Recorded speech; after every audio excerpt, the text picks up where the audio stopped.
네. 매일신문 이수입니다. 방송에서 체험하시고 오늘 일정 대부분의 경북 지역에서 방문하시는데요.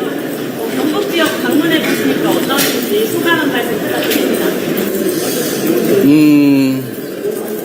그냥 즐겁지요. 물론 이제 현장에 계신 우리 국민 여러분들은 참 힘드신 것 같습니다. 그리고 그 어려운 환경을 보는 제 마음도 참 아프긴 한데, 그래도 고향이고 또 경상도 말 쓰는 분들 만나서 말씀 들어보면 정말 고향이다, 마음이 푸근해지는 그런 느낌이 듭니다. 표도 좀 많이 나왔으면 좋긴 하겠는데 그건 모르겠죠. 하여튼 고향에 오니까 좋습니다.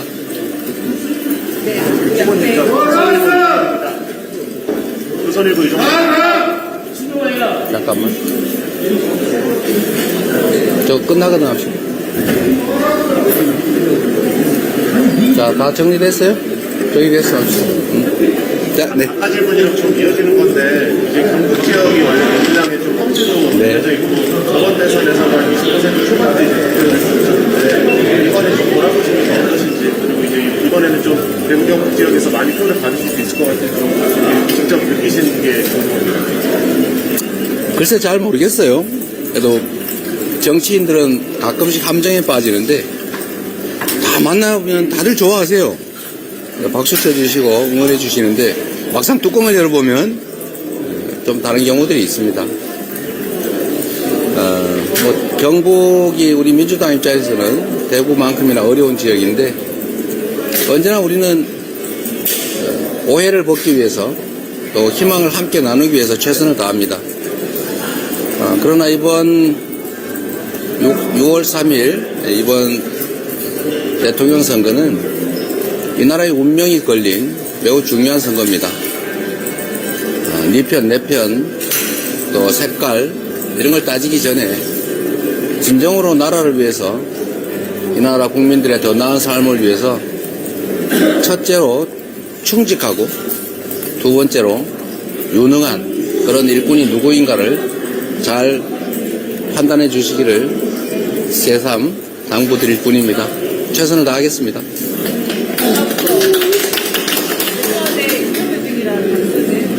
앞선 질문이랑 맥락이 비슷한 상황입니다. 맥락이 비슷할 수 있는데요. 어쨌든 경북 방문하셨는데 아직 후보님 지지하지 않는 유권자들에게 좀 어떻게 말씀드리면서 호소하시고 싶은지라, 그리고 오신 만큼 지난 대선에서는 10%대 득표를 나왔는데 어느 정도 득표 갖고 계신지 그건 여쭤보겠습니다. 뭐 진인사 대천명이라고요. 사람이 할 수 있는 최선을 다하고 결과는 또 하늘에 맡기는 거죠. 우리 대구 경북의 우리 대한민국 국민들께서도 이번 대선만큼은 사람을 잘못 뽑으면 뽑은 사람의 운명조차도, 삶조차도 달라질 수 있다는 것을 지난 선거의 결과로 아마 느끼셨을 것 같습니다. 물론 뭐 어떤 사람이 더 적합한지 끊임없이 비교하고 평가하시겠지요. 그런데 정말 분명한 것은 정치 집단들 또는 정치인들을 잘 구별을 하실 필요가 있습니다. 결국 우리의 운명이 달려있지 않습니까? 저는 더 나아지실 거라고 확신하고, 또 뭐 나아지지 않은들 우리로서야 최대한 노력해서 설명드리고 또 우리 국민들의 선택을 기다릴 뿐이지요. 최선을 다하겠습니다. 정도만 일단 질문을 더 받아보지. 아까부터 해주셨죠? 네. 머리투대 이승주라고 합니다. 오늘 그 김재현 진보당 대선 후보가 압도적 대선 승리를 위해서 대선 후보직 사퇴하고 후보님 지지 선언을 했는데요. 진보 진영 단일화에 대한 후보님의 입장을 여쭤보고 싶습니다. 후보 안 나가신대요? 뭐 감사하게 생각하지요. 네. 다른 질문이긴 한데, 경향신문 이유진입니다. 네. 지금 당에서 조희재 대법원장에 대한 사퇴 요구가 나오고 있는데요. 이에 대한 후보님의 입장이 궁금하고 14일에 청구대 엑스를 개최한다고 하는데 필요성에 좀 공감하시는지 궁금합니다. 제가 자주 말씀드리는데 민주주의와 인권의 최후 보루가 바로 사법부입니다. 저는 지금까지 수없이 많은 억지 기소를 당하고 검찰로부터 핍박을 당했지만 저는 사법부를 최종적으로 믿었고 지금까지는 사법부에 의해서 그 공격을 받고 지금 살아 있습니다. 뭐 저번에 구속영장 청구 때도 아마 대부분 다 구속될 가능성이 높다고 했지만, 그리고 저는 뭐 법률가로서 현실적으로는 어렵겠지만 법률적으로는 기각하는 게 맞다고 생각했는데, 어쨌든 법원이 영장을 기각해서 죽지 않고 이렇게 살아있지 않습니까? 제가 도지사가 됐을 때도 무려 4건을 기소당했는데 뭐 한 2년 동안 엄청 고생을 하긴 했지만 결국 법원에 의해서 전부 다 무죄를 받았죠. 지금 이 정권에 의해서 이 정권은 아니죠 이제. 윤석열 정권에 의해서, 검찰 정권에 의해서 제가 11건인가를 기소당했는데 그 중에서 그들이 가장 가능성이 높다라고 기대했던 게 위증교사 사건입니다. 뭐 그것도 당연히 죄가 안 되는 사건이겠죠. 있는 대로 기억을 되살려 얘기해달라고 한 게 어떻게 위증이 되겠어요? 위증교사가 되겠습니까? 그 역시도 법원이 잘 가려줬죠. 물론 선거법 위반 사건은 저는 1심 선고는 참 황당했는데 그래도 사필 규정한다는 걸 믿었고 고등법원에서 기존 대법원 판례에 따라서 뭐 당연히 무죄할 거라고 생각했고 실제로 그렇게 됐죠. 그래서 지금까지 정치인 이재명이, 인간 이재명이 죽지 않고 살아있습니다. 어떤 대법관 출신의 변호인께서, 법률가께서 그렇게 말씀하시더군요. 이 법원 걱정된다 이렇게 얘기했더니 법원은 삼심제를 가지고 있고 그 집단지성이 발휘되는 영역이니 한번 믿어보라 이렇게 말씀하셨는데 저는 뭐 여전히 그 믿음이 유효합니다. 이 법을 선언하는 사법체제가 정치에 오염이 되거나 사익과 돈에 혹이라도 오염이 되면 대체 뭘 믿고 살겠어요? 민주공화국 삼권분립체제라고 하는 게 얼마나 중요합니까? 그 중에 최후의 보루가 법원 사법부입니다. 그 보루가 무너지면 다 소용없어요. 브라질을 한번 여러분도 보십시오. 그 멀쩡하게 잘 나가던 나라가 어느 날 갑자기 퇴락했어요. 왜 그랬습니까? 사법이 망가지니까 나라가 망했지 않습니까? 지금도 저는 대부분의 사법부 구성원들을 믿습니다. 그리고 우리의 사법체계를 믿습니다. 그러나 말씀드린 것처럼 최후의 보루가 자폭을 한다든지 최후의 보루의 총구가 우리를 향해서 난사를 하면 어떻게 되겠어요? 고쳐야죠. 보루를 지켜야죠. 보루를 지켜야 민주주의가 지켜지고 민주공화국이 지켜집니다. 그 보루를 지키는 길이 어떤 길인지를 우리 국민들께서도 다 아십니다.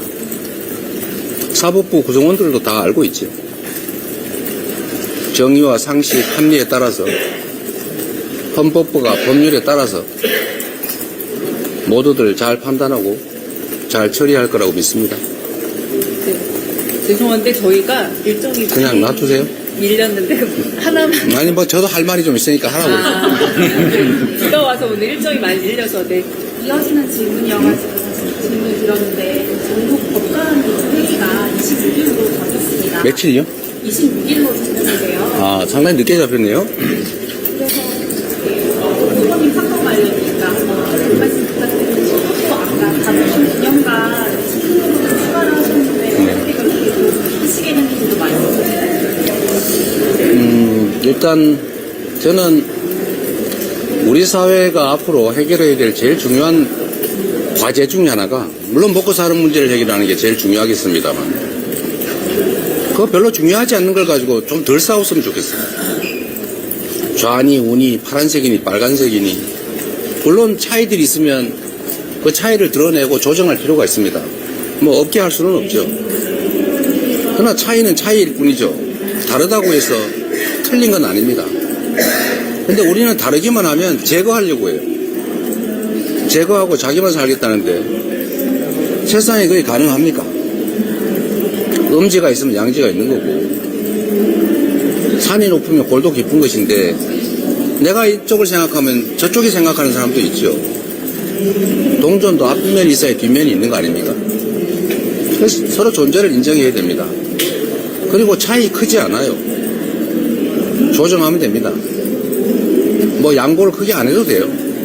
서로 얘기하다 보면 접점이 생겨요.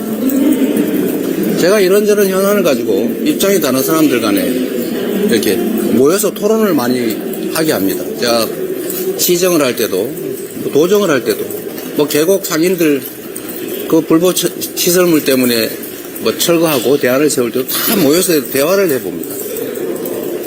상당 부분은 오해고 상당 부분은 곡해고 상당 부분은 다 보완할 수 있는 일들입니다. 해결할 수 없는 마지막 영역들이 조금씩은 있어요. 그러나 그거는 결국은 법과 원칙에 따라서 해결할 수 있죠. 그걸 하라고 권력이 있는 겁니다. 그 권력을 바탕으로 권한을 바탕으로 대화를 하면 대부분의 문제는 해결돼요. 제가 시정을 할 때도 성남시장실에 9층에 구석에 숨어있던 시장실을 2층으로 옮겼더니 경찰서장이 찾아와가지고 그 2층에 있으면 절대 안 된다고 해서 왜 그러냐 했더니 시장실을 점거당할 텐데 그럼 자기가 직위해지 된다고 자기 살려달라고 절대로 2층 안 된다고 하더라고요. 그래서 제가 그렇게 얘기했어요. 절대 점거 안 할 테니 걱정하지 마라. 무슨 특별한 수가 있냐. 그래서 제가 그랬죠. 여러분도 궁금하지 않습니까? 점거 안 당하는 방법? 제가 열쇠 주고 가겠습니다. 그냥 쉬다 가세요. 이러면 점거가 아니잖아요. 실제로 들어와서 몇 분이 농성을 하길래 제가 저녁 6시에 키 맡기고 퇴근했어요. 그때 10시 되니까 집에 가셨더군요. 그리고 다음날 다시 모여서 얘기하고 근데 그 다음부터는 다시 안 오세요. 얘기 한 2-3시간 얘기를 하면 다 해결이 됩니다. 전 우리 사회도 좀 그랬으면 좋겠어요.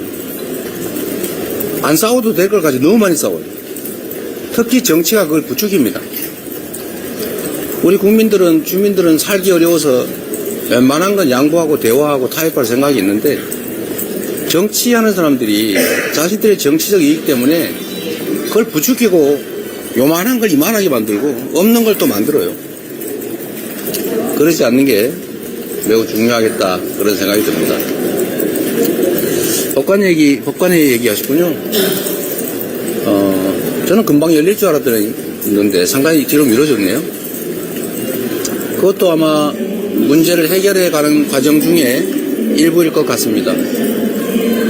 그러나 법원도 우리 국민들이 얼마나 사법부를 신뢰하고 기대하는지를 기억해야 됩니다. 그게 맹목적인 추종이나 불종은 아닙니다. 합리적이고 상식적이고 법률에 부합하는 판단을 하기 위해서 노력한다고 믿고 있고 대부분의 사법부 구성원들이 그렇게 노력하고 있기 때문에 그렇게 믿는 것입니다. 그 믿음과 신뢰를 기대를 깨지 말아야 합니다. 네, 정말 여기도 좀 뭐? 응? 다부동에도 너무 멀리 갔는데. 그래서 역사 문제도 사실 마찬가지다. 그 말씀을 드립니다. 이미 역사 속으로 사라진 이야기들입니다. 근데 그 역사 속의 일들을 꺼내서 자꾸 편가리 수단으로 써요. 제가 이승만 대통령, 박정희 대통령 그 묘역을 저도 안 갔습니다. 가면 너무 시끄러워지니까요. 그게 또 다른 정쟁의 요소가 되니까 안 갔는데 이번에는 그걸 감수하기로 하고 갔다 왔더니 별로 말이 없어요. 다 공과가 있는 거 아닙니까? 그리고 특히 나라를 지키기 위해서 목숨을 바치는 사람들에 대해서는 그게 뭐 거리가 중요합니다. 어느 쪽에 가까웠다, 어떤 생각을 가지고 있었다, 뭐가 중요하겠어요. 한 목숨을 바쳐서 이 나라를 구하기 위해서 전투에 참여했고, 그리고 산화에 갔는데 기억하고 기려야죠.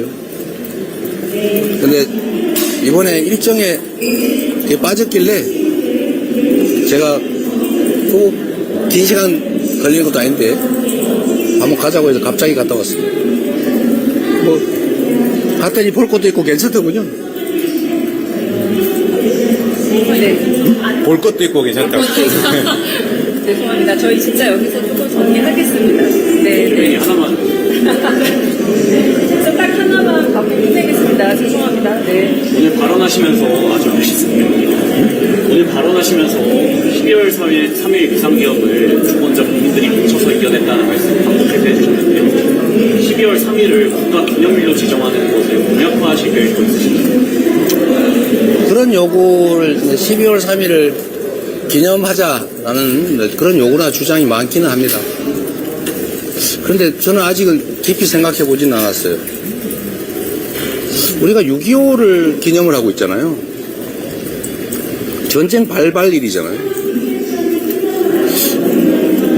왜 휴전한 전쟁이 끝난 날이 아니라 전쟁이 발발한 날을 기념을 했을까? 근데 그 생각을 평소에 하고 있었는데 이날도 군사 쿠데타를 시도한 날이지 군사 쿠데타를 제압한 날은 날이잖아요. 그래서 제가 좀 생각이 좀 복잡합니다. 그러나 뭔가 그 위대한 우리 국민들의 그 평화로운 그 투쟁이라고 할까요? 그런 건 저는 기록은 해야 될 것 같습니다. 네, 정말 여기서 마치고 아니요, 죄송해요. 저희가 너무 아니, 저 굳이 하겠다는데 뭔 얘기가 한번 들어보세요. 손님 오늘 경주 방문하셨는데요. 전국적으로 에이펙 관련해서 짧게 언급이 있었습니다. 조금 준비가 부족하다는 얘기도 들린다고 해주셨었는데 네. 구체적으로 얘기해 주실 수 있는데 어떻게 하면 저희가 잘 칠 수 있는지. 네. 지금 에이펙, 올 가을에 열리는 에이펙은 우리나라 입장에서 뿐만 아니라 전 세계적으로 매우 중요한 이벤트죠.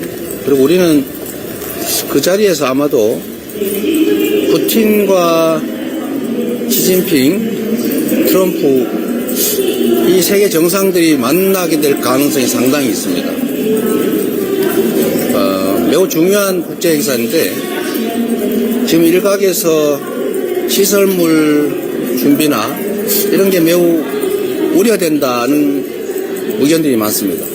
꽤 오래전부터 나온 일인데 특히 내란 사태 때문에 거의 준비가 좀 부실하지 않느냐는 걱정들이 많아서 우리 당내에서도 이 문제를 의논을 좀 하고 있고 또 국회나 또 정부를 통해서 좀 준비를 하도록 촉구도 하고 있습니다만 하여튼 6월 3일 선거가 끝나면 별도의 좀 규모 있는 팀을 꾸려서라도 신속하게 좀 대비책을 강구해야 될 상황입니다. 상당히 걱정되는 게 사실입니다. 실수하지 않도록 노력해야 되겠죠. 자, 고생하셨습니다. 고생하셨습니다.